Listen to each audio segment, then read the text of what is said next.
Coffee, I want to ask you just a few questions. So before we get into even more Paul stuff, and I'm sure you've told it before, but I want to get into it a little bit with you about like your Hex origin story, how you kind of got to the point of getting primarily involved in Hex, what crypto you were in before that, and what kind of, I guess, life decisions and stuff led you to Richard Hart and the Hex ecosystem.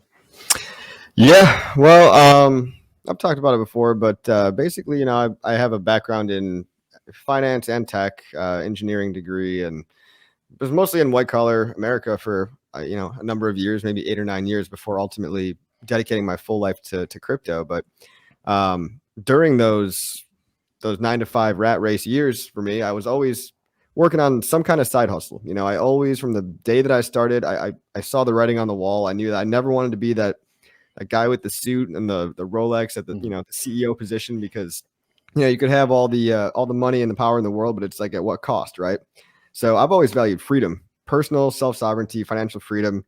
To me, getting rich and getting free, it goes hand in hand. And then when Richard Hart came onto the scene and started literally saying that, it really resonated with me, as I'm sure it does for you guys and everybody watching.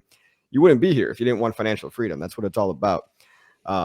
It's not all Rolexes and Lambos too. It's whatever that means to you on an individual scale. So Richard really resonated with me when he came on to the scene around 2017. Just followed him ever since, and realized that among many other failed side hustles, I kind of decided to put all my eggs in one basket and just go really deep into this Hex thing. And that was right as a previous thing of mine called Crypto Coffee. It was an e-commerce store where I sold coffee in exchange for crypto. That's where the name came from. I decided, why even bother changing the name? I'll just kind of pivot into this Hex thing now, because quite frankly, I needed to defend my bags. Back at the time, everybody was just talking shit, and I really didn't like it. And there was nobody else that really had any compelling, coherent argument for Hex, even though I knew that a lot of people were very supportive of it. At the time, it was literally just me. I really think I was like the second one. I mean, Serena Alonzi, shout out Serena, she made the very first Hex YouTube video. That's a little history lesson for you, but she's not making too much content these days. I mean, it does take a lot of balls, though, to get out there in the early days, a lot of courage. So props to her. And, after I started making videos, you can go back into my earliest YouTube videos. They're pretty bad, right? Everybody's going to suck at first.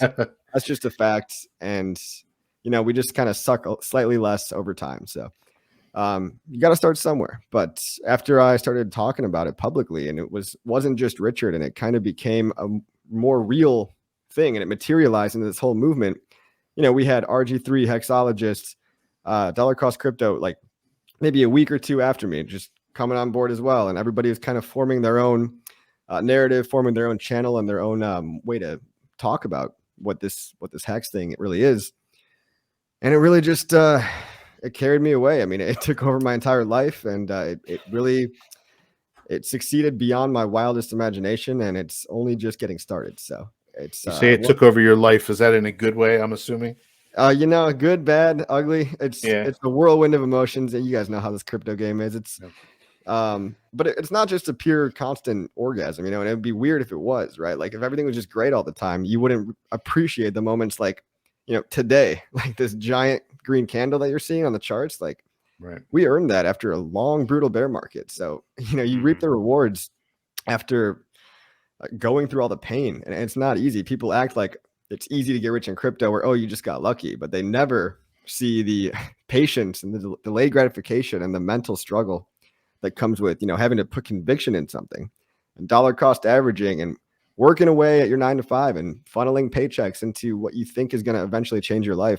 And then it happens, and it's a beautiful thing, and you just end up wanting to share that with everybody else. So, like you guys, I'm stuck here for 15 years, so I might as well keep pumping my bags, keep spreading the good word to as many people as possible, because, if it can work for people like us, I don't consider myself like an exceptionally different person than a lot of other people, except that, you have to have some level of open-mindedness and some level of intelligence, obviously, but then you just have to take the risk. And it's just a matter of people that are going to be fearful and they're not going to act because they're afraid, or people that are just going to take that leap of faith and have that conviction and stand behind it. And, nature often rewards courage. That's a thing in the animal kingdom, and I think it's a thing in what we're doing here too, because it's really, really weird. There's nobody else like Hex. There's no other community doing this. Not at all. No, and that it- was it- go ahead. yeah, Will. that was just a comment I was going to say. And then once you get into this community, see what type of people there are and how intelligent they are, and how, you know, it's just fun to meet up with people and hang out with them. They're, you know, down to earth, just real people, just like we are. And, you know, it's amazing to see the like-mindedness and how much we all have in common. It's pretty cool. I want to touch on something you said, Coffee, that really resonated with me is like, you know, you look around the office and stuff like that, and you realize that like the whole thing is a trap. You know, it's almost like the movie Fight Club or something like that. Like you just realize the path that we were told to go on, just where is it actually leading you anyway? And I don't know if this is how you feel, but like when I talk to like my father, for instance, or like maybe people like that are outside of crypto, don't totally understand it. They're like, Jesus, man, you know, you have balls for making that move. Like you said, it's like, okay, I guess you can look at it that way. But to me, it's like, what other choice is there? Like, because I don't think that the kind of life that we all have or are trying to attain wouldn't really be possible in like many other realms of finance. So to me, it's like, I won't be happy with anything else. So you can call it balls or whatever you want, but it's also just like, I have no other choice. This is what I'm going to do, you know? Exactly. That's kind of how I looked at it too. The other option did not exist, right? Like get old, get your 401k, retire. Like that was just not even an option. I knew that if it wasn't going to be this crypto thing, I mean, I was just going to move on to trying other businesses, and I was just going to go from business to business until I found something that stuck. But this is the perfect alignment of like, I think all of my past experience, finance, tech, engineering, and then all of my fundamental core beliefs about self-sovereignty, you know, sticking it to the man. There's always that element, that cypherpunk element, which is just a very attractive story, especially to a lot of, I mean, it's not only just men in society, but everybody that's been kind of cheated by the system, by the Federal Reserve, you know, a bunch of dudes you didn't even elect, inflating your purchasing power away from you. Whereas, you know, you're working harder than ever just to stay afloat. And the American dream, so to speak, kind of falls slowly out of reach. So this is the way out. I've always looked at crypto as the way out ever since I recognized Bitcoin back in 2015. Now I did it wrong. You know, I tried trading and doing all this dumb shit, and I lost tons of money. Like it's embarrassing to look back at the amount of Bitcoin I probably lost in the tens of actual Bitcoin, which at the time was, you know, a couple $1,000. But today, oof, don't even want to think about it.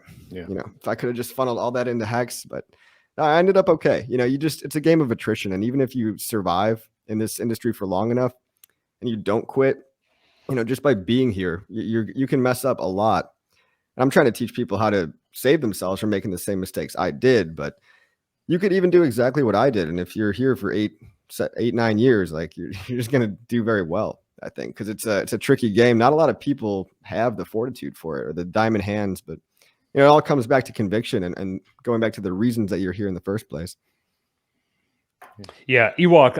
I think you can probably talk in the early days before Hex came around and stuff, like what your strategies were with the Bitcoin trading and stuff like that. I know you were a little bit down that direction too. Yeah, I you know, took a big L on the whole BitConnect fiasco, like most people did.